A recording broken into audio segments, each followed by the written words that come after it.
Okay, I want to show you this book. I already made a little review. It's made on 101 tips made by Tony Kosten, a grandmaster that wrote this book in 1996, I think, and now he has been reissued. His advice is good then as today for a simple reason. The fact that you are not allowed to use engines in your games. So you need to study a book like this in order to improve in chess. If you were allowed to use an engine, probably you don't need any book, because the strongest the engine and the strongest the hardware will make you win the game. But if you want to understand something about chess, you actually need to read a book like this. Okay? We will see tip number 3, which is entitled Move the Pieces, Not the Pawns.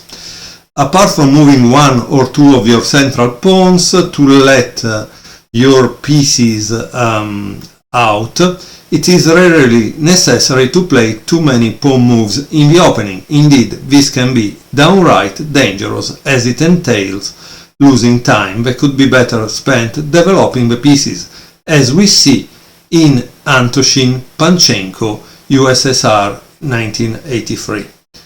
Okay? So,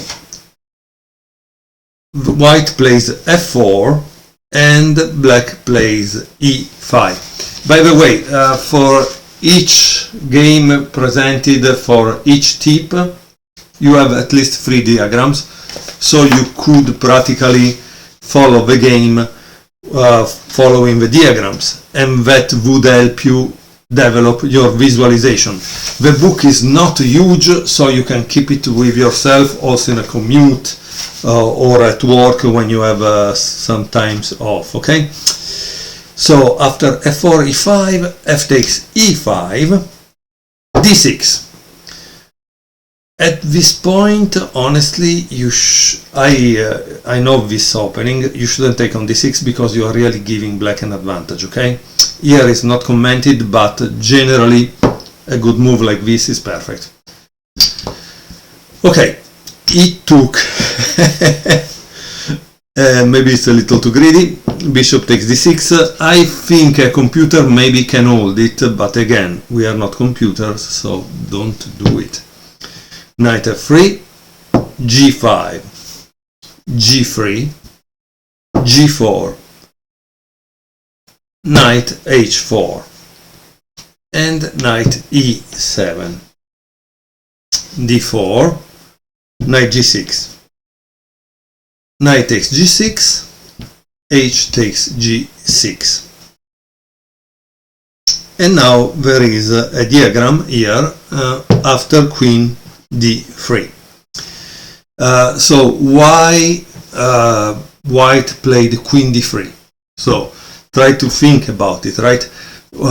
His last move by black was h takes g6, which was created by white because white took on g6, and you take trying to go to the center.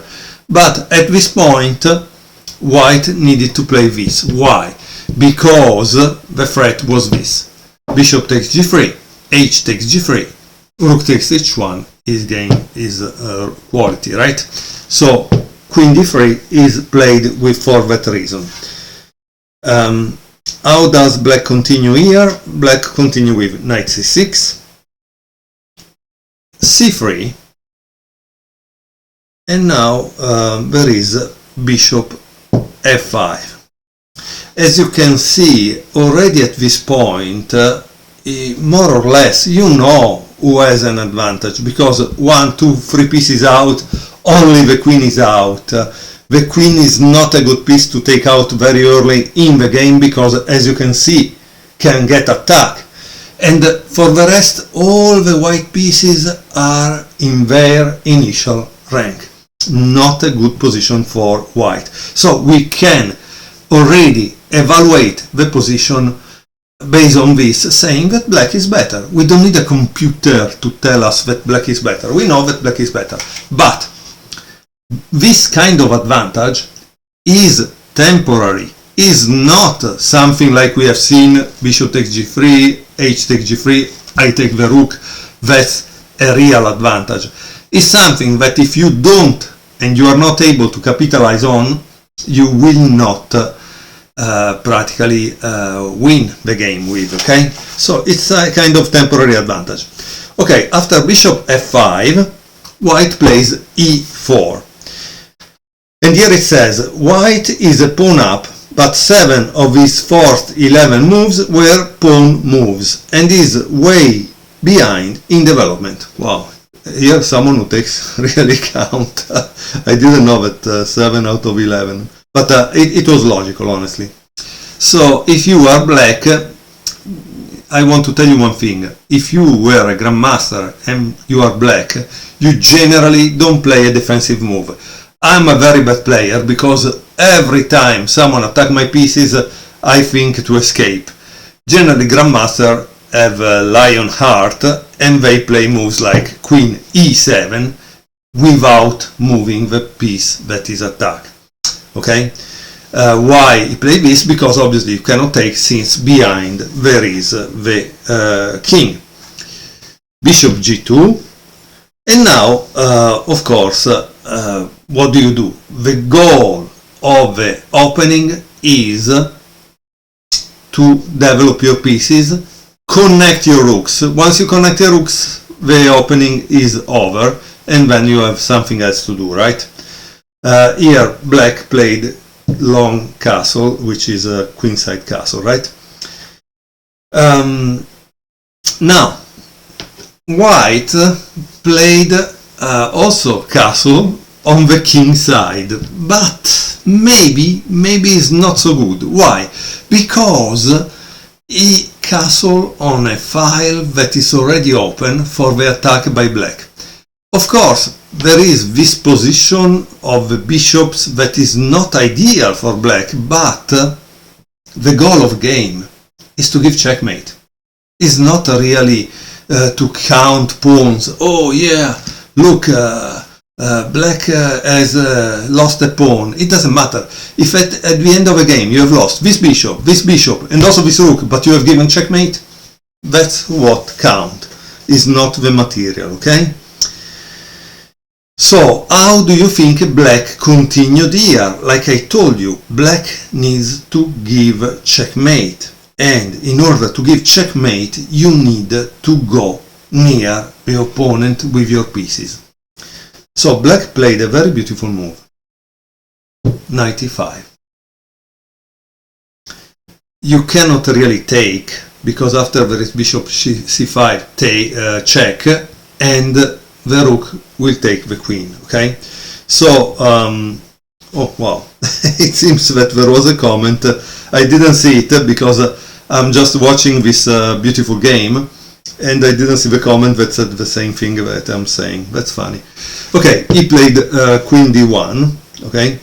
And now that he played queen d1, you need to continue the attack. With every move, you need to continue the attack. You need to find moves that continue the attack. So, in this position, which move continue the attack? Because if you just get scared and blink, you're going to lose the game. You need to continue the attack. And to continue the attack is knight f3.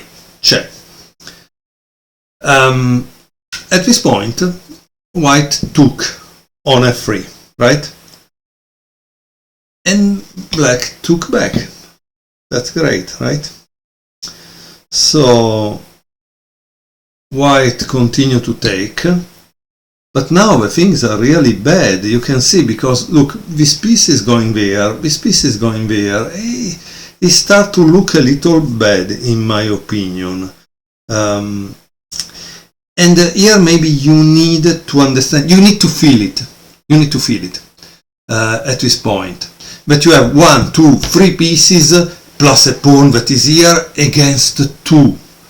This is overwhelming. That's a fact. This is overwhelming already. So, if you were black, what would you play? Eventually, buy one of this sand clock. You can put it, this is for 3 minutes, and here I would pause the video and try to find black best move. Okay? Black best move in this case, it's obvious, is rook takes h2. Why do you think I said obvious? Because if the king takes, this pawn is pinned, and when a piece or a pawn is pinned, in this case is an absolute pin because behind there is the king, you can do whatever you want. Okay? So now try to analyze why king h2 is not possible and try to find out why. I know perfectly well you don't buy the book, okay? But I saw it immediately that was overwhelming. That's why I told you guys overwhelming.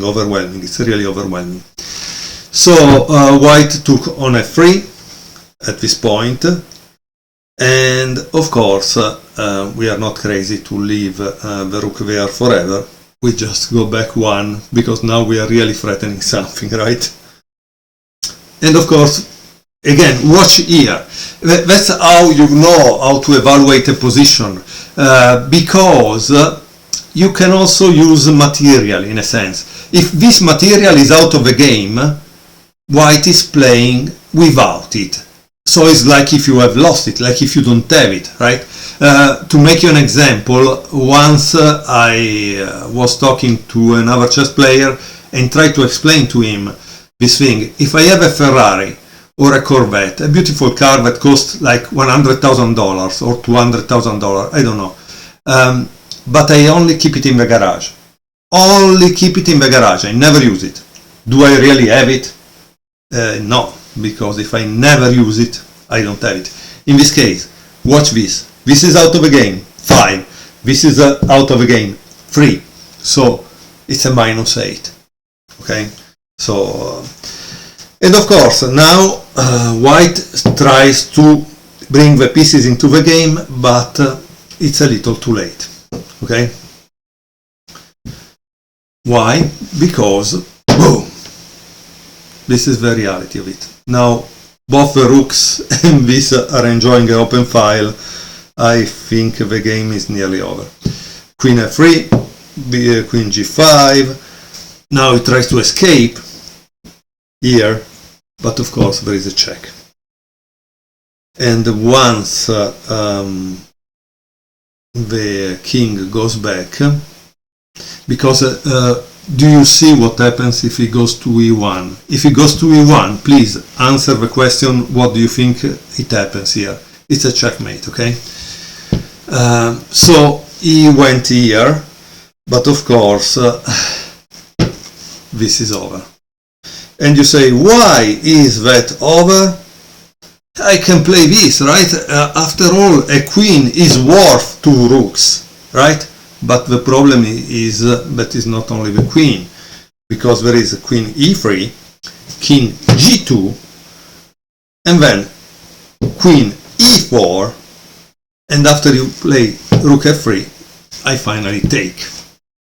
And what do you do? Yeah, the situation is bad. Very, very bad. Right? Okay, so practically white resigned. I hope you enjoyed this this game from this book, 101 tips to improve your chess. That was tip number 3. Don't move your pawns so much, try to move your pieces, especially in the opening. I think it's an interesting read, this book. It's very small, so you can do it in a weekend, but it will give you, or it will add a lot of knowledge to your chess. So please try to get it and learn from it. Thank you very much for watching.